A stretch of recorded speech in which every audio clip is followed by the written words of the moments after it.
Yo, Sleepy Sheepy here. Today we're going to be looking at a really fun build using two different types of axes. So the main weapon we're going to be using is the Death Knight's Long-Haft Axe, but then we also have a Smith Script Axe. And for those that aren't familiar, the Smith Script Axe has the unique heavy attack where it comes out as a thrown axe, which is a ton of fun. So the stats for this build are going to be pretty standard. It's just a level 139 build. We're going to be running 35 endurance, 54 strength, 20 dexterity, 20 faith, and 11 intelligence. And that's required for the Smith script, and then we also need the little bit of extra faith for the Death Knight's Long-Haft Axe. So with that, we'll hit 105 poise with this armor set that I feel like looks pretty good. I'm definitely a fan of the Solitude stuff as well as the Blithe armor, so pretty straightforward there. And then our Ash of War is going to get boosted with the Shard of Alexander. We'll also have the two-handed sword talisman to boost our two-handed attacks, so that doesn't apply to the Ashes of War, but we will be using the two-handed moveset on the Death Knight's axe, so it's pretty nice. And then we do get access to this unique Ash of War, which comes out in two parts. So there's just the first part, if you just press L2, and then you can just kind of stop, but then you can also go for a follow-up heavy attack, and that's really where your damage comes in. So this could be nice for like just a little bit of chip damage. If your opponent only has like 100 HP left, you can just go for the first part, and then if you want to, you can just go for the second part too, and that will be a huge boost to your damage, so that's pretty nice there. Offhand axes are quite strong, and I also ran this in another way too, where I'd have the main hand Smith Script axe, and that way I'd have access to the unique heavy attack, and then I could just, you know, swap over to the two-handed moveset whenever I wanted, maybe the Ash of War to two-hand the Great Axe here. So that was kind of the setup that I swapped around between, but I think I honestly prefer this, and then you can just switch over to the two-handed moveset of the Smith Script axe whenever you want the heavy attack. As for the moveset, it's pretty standard. These did get buffed in patch 112, where they're a little bit faster now, and the poise breaks are great with the axe setups, both the regular axe and the great axe, and the range on the Death Knight's Long-Haft Axe is really where this weapon shines. Also, because you have 20 faith, you do have access to some incantations, so if you want to just pull some of these out, maybe use Flame Grant Me Strength, maybe any other faith-based buffs, so you do have access to that. However, this, unlike a lot of faith weapons, is a split damage between physical and lightning, so you know it's not going to be boosted by fire damage in any capacity. And because strength is going to be our main option here, we're going to be heavy infusing the Smith Script axe. And we also put Sword Dance on it, but it's worth noting that you don't get the follow-up R2 in Sword Dance because it tries to throw the axe rather than come down with the follow-up attack. So that was just something kind of interesting I noticed, and you know, this whole weapon class, the throwing axes, is new to me. So yeah, this one was a ton of fun. I think you'll find a lot of good synergy between these weapons. I'd say the only downside of the Smith Script axe is the range is kind of lackluster, but obviously it can make up for it by the fact that you can throw it, and that can work out as a really nice Estus punish. So yeah, that covers everything I wanted to say about the setup we'll be using in today's showcase. If you wouldn't mind considering subscribing, I'd appreciate it. And let's go ahead and jump into the invasions. Alright, so our first invasion is going to be in the Tower Settlement area, and we're going to have a group of three. So we have a Kevin that's got Power Stance Katanas, which is classic, and then we have a different flavor of Kevin who's got the Radon Greatswords, although I believe these are the new DLC versions. I've not used them yet, but they do look a little bit bigger. We're very quickly able to dispatch of that player, and Radon over here goes for Rivers of Blood with the Ash of War, and we're able to actually get the Estus punish with the thrown axe, and that just feels so good. I think the stairs kind of helped us out a little bit. Sometimes the gravity on the axe is quite intense, and it falls rather fast and doesn't have a lot of range, but moving on, we have a 3v1, and this main player here is going to be Frame Dropper Man. He has about 1 out of every 5 frames, and that makes our lives pretty scary, so we're going to be focusing on trying to eliminate this player as quickly as possible.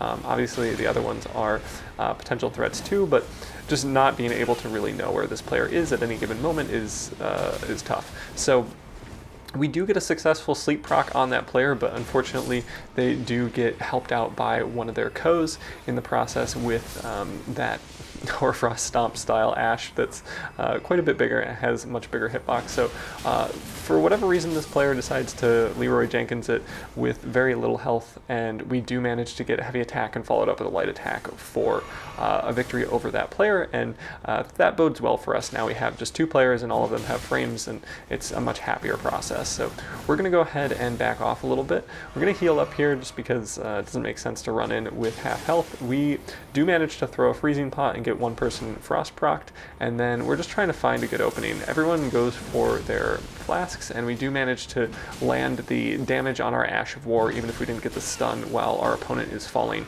and that's because you do not have iframes while you fall, which is pretty tough. We do get 2 quick swings in, we have a little bit of help from PvE, and then we just get the finish with a running heavy, which is super nice. And then here we get a fantastic anti-air with our Ash of War, and then we do get another throwing axe for the finish. So yeah, the throwing axes are just so much fun. I really enjoy them.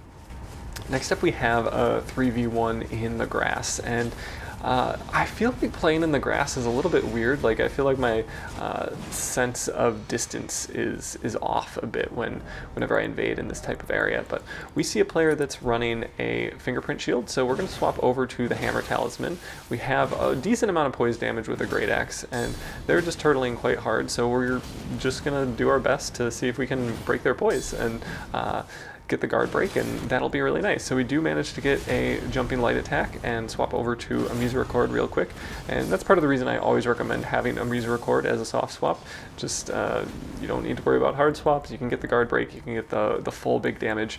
It's really nice. And so because that player is no longer with us, we are going to swap away from the hammer talisman and over to the two-handed talisman. We kind of are just playing a one-on-one where we occasionally need to roll Taker's Flame and the odd greatsword swing, but really we did get some nice alone time with this player, so we appreciated that a lot. They do have an Ash of War that has quite a lot of distance to it, so if you can roll in and just avoid the first part, the second part I believe is a true combo with the first part, so it's very scary. You really either want to keep your distance or be able to have your roll work out quite well. And we do manage to land one attack, and then we kind of swap our moveset as we go for the chase down. Here, the axe is just a little too heavy. We didn't get the distance on that attack that we needed for the Estus punish, so we're kind of back to square one, although they have used up a number of their heals.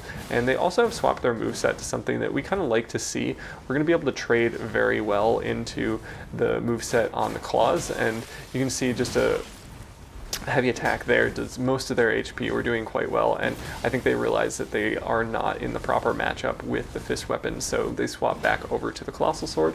And we do again need to look out for Taker's Flame. It's a real thing. It's scary. It does damage. And here they go for a heavy attack with very little HP, which was not the play, and we're able to punish that for the success over that player. And here we just get a nice 1-2 punch with a running heavy followed up by Ravioli Step and finish off the host.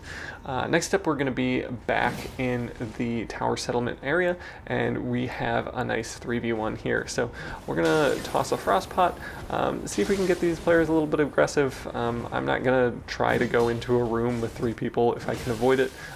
This player tries to maybe go for a backstab or something, but they do get clipped even though their shield's up, and we hit them with our Ash of War. And when that lands successfully, it feels really good. We also get a nice fully charged throwing axe and then another one, and this player is very low on HP, yet they decide to keep swinging, and my monkey brain just decides to try to mash out a stun, and eventually it works out. We have the health advantage. It was not necessary to do that. I probably should have rolled, but you know, I just saw that little sliver of HP and I wanted it, so eventually we do start chasing down the host. They spent a long time just kind of playing somewhat passively, and it took a little while to chase them down successfully. They had a lot of heals, as you might imagine, so we're going to skip ahead a little bit.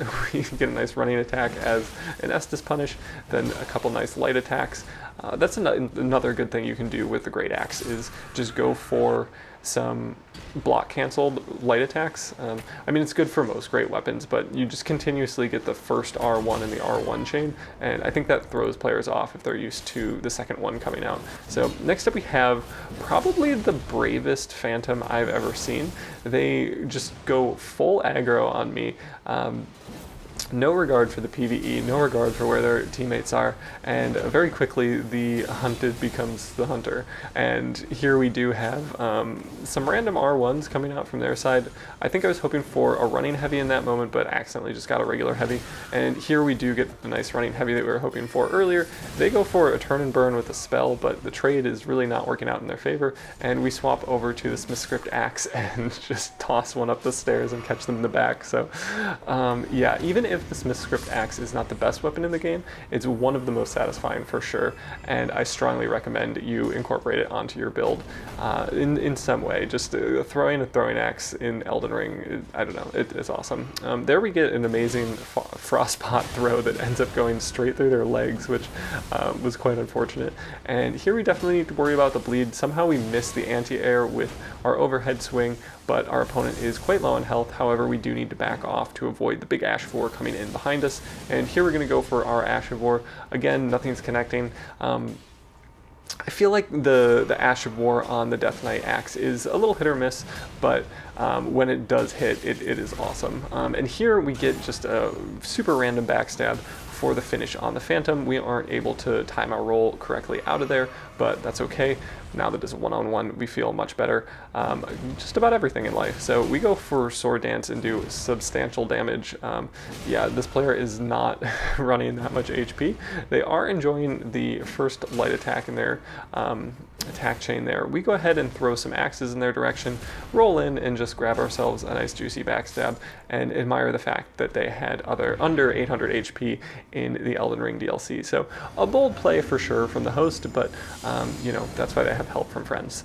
Next up, we've got a light rolling Perfume build, and yeah, this is gonna be something I think we see a decent amount, and something that I don't love to see, because the damage on Lightning Perfume, I think if set up correctly, can be pretty insane, and it's just kind of scary to play around. Like, you know, you don't know if you're going to get nuked from behind, and the fact that they're light rolling makes things difficult. So I am using a rather poor setup for catching light rollers. Like if I was using a backhand blade or something, I'd be much more at home, but we are able to catch this player occasionally, and we're also going to try to use some sleep pots, because the Perfume animation is long and stationary. So if we can catch our opponent there, just, you know, going for a big Perfume thing, that'll be great.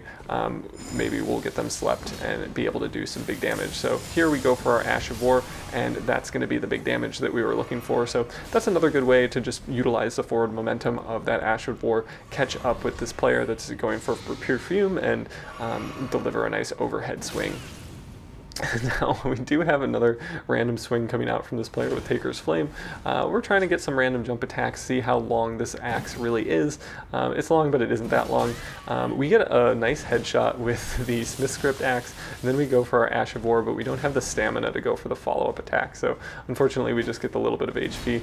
This player is not in a great spot. They're kind of stuck in a corner, and we go for our Ash of War a second time and do manage to come out with the nice finish there, so very enjoyable. We do have another 2v1, I believe, here in the library, and we're going to throw some sleep pots just to see if we can shut down this Ash of War this player is going for, but a jumping attack will also do the trick. And now this host is going to be alone with some PvE. We let them fight it out, just, you know, see how it goes, and the host does do a good job of finishing off this PvE.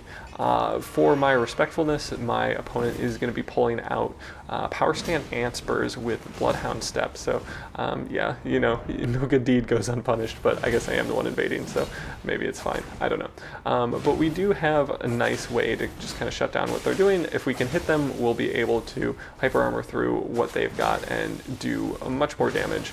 And yeah, we're just kind of testing their ability to roll appropriately, and they're not doing that well. We throw out the Smith Script axe and get the finish before they can run away. So I think some people just aren't super used to seeing that axe being thrown, so they think you're just doing a charge attack, and then it comes out as a projectile, and it's a big surprise. So that's always fun.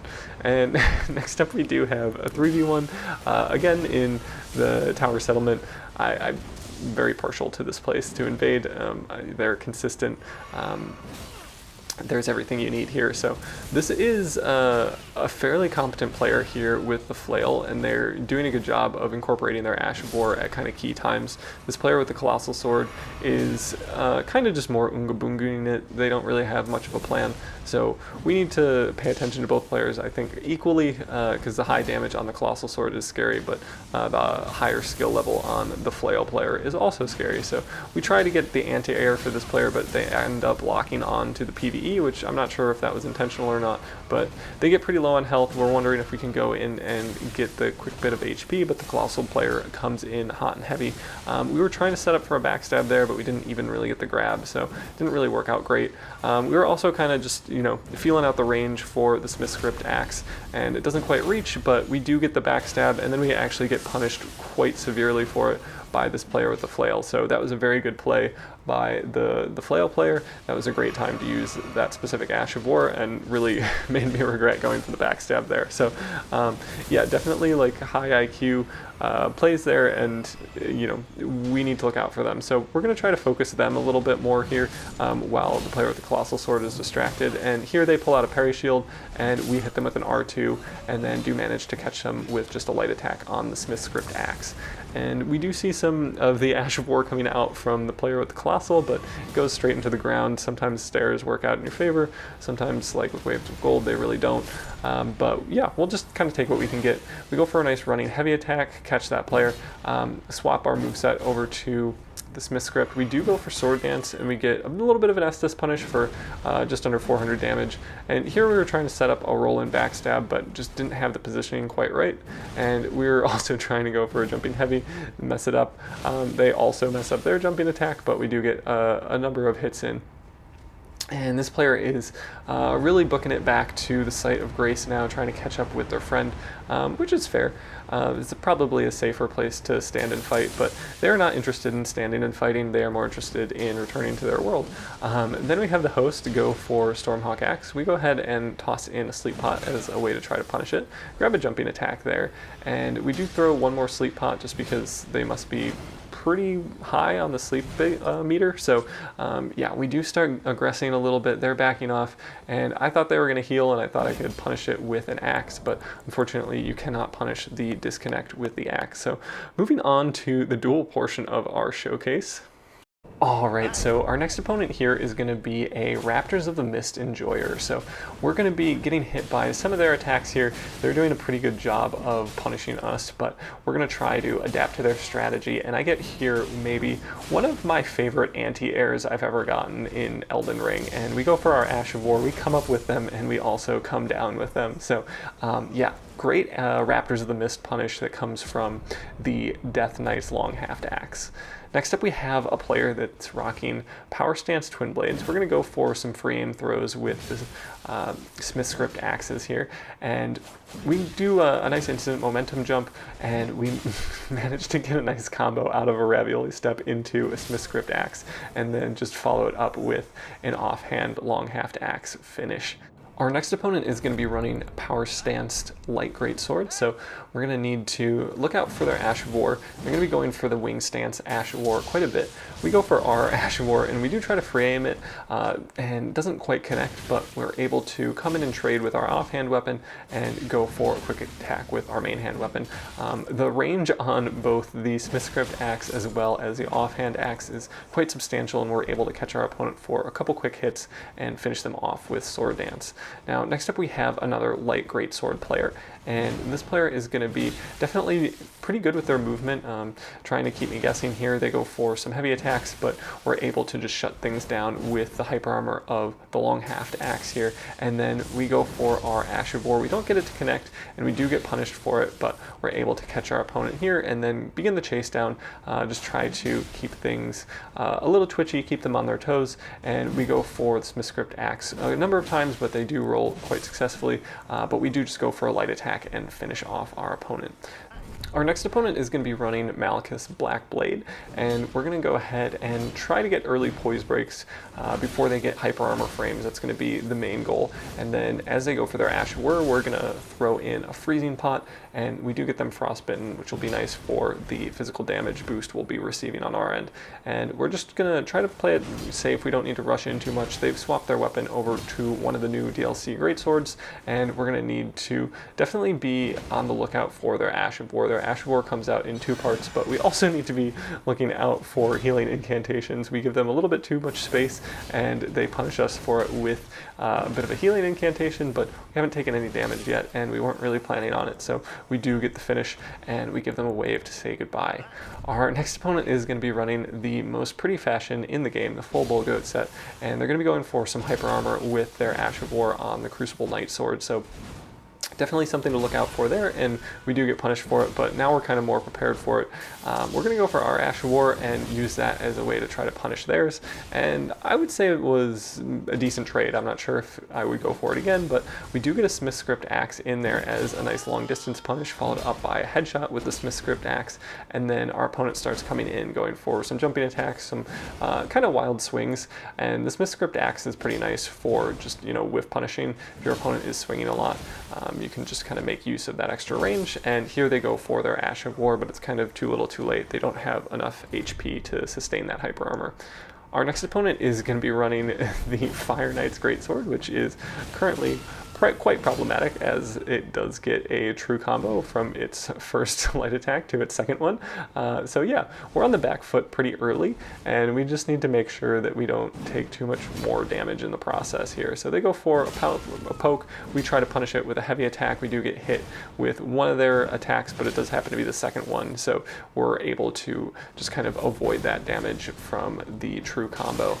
We throw out a freezing pot, try to get a nice jump punish in there, but we don't have the right aim for it, and here we actually get a very nice punish with our Ash of War and come out with the victory.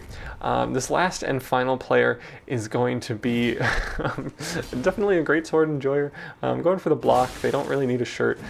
Not totally sure what's going on in the noggin, but I do respect it, and I'm going to be focusing on the Smith Script Axe as much as I can.